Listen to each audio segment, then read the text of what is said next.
وإعلامي كبير وشخصية غير عادية في محافظة الدهلية مع الإعلامي الكبير جمال الدواخلي، وما نسمعش كلمة منه في بيت ثقافة البصرة.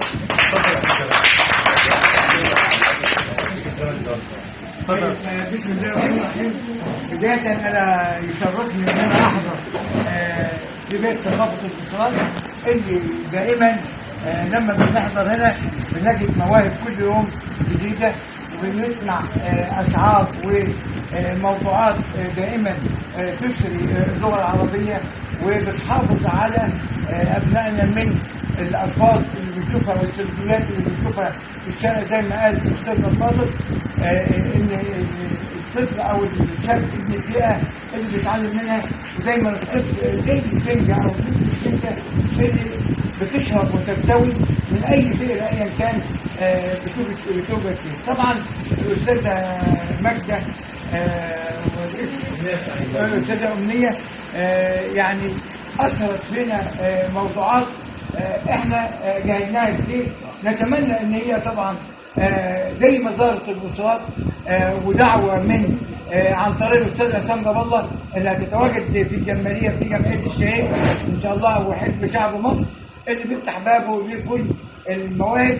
انا طبعا بتوجه بكل الشكر للاستاذ الشاعر الكبير الاستاذ اشرف كويس اللي وجه لي الدعوه ان انا احضر. اتمنى ان احنا دايما يزيد العدد، لأن شبابنا بدون ثقافة وبدون فن شفنا ظروفه وأحواله. الشاب النهارده اللي بنعتمد عليه في المستقبل اللي بنعتبره إن هو هيكون قادة في المستقبل، زي ما بنقول كم مرة إن الرئيس عبد الفتاح السيسي والقيادة المصرية اللي بتحاول تقوي الجيش المصري في وسط الظروف اللي احنا بنعيش فيها وبتعيش فيها مصر، بيحاول يقوي الجيش المصري وغواصات ودبابات وطيارات وغيره، ومع ذلك بنهمل شبابنا اللي هو اللي هيقود الدبابه والغواصه والطياره، وسيبنا شبابنا يعني تتخطف الادمان وتعاطي المخدرات، وتركنا شبابنا حتى يعني كان الاستاذ اشرف نوه عن الانتخابات، فبقول له اذا كنت انت بتتكلم عن المرشح وده مطالب لنا جميعا ان احنا عايزين زيت وسكر، احنا عايزين مرشح يتحدث عنا ويتحدث لساننا.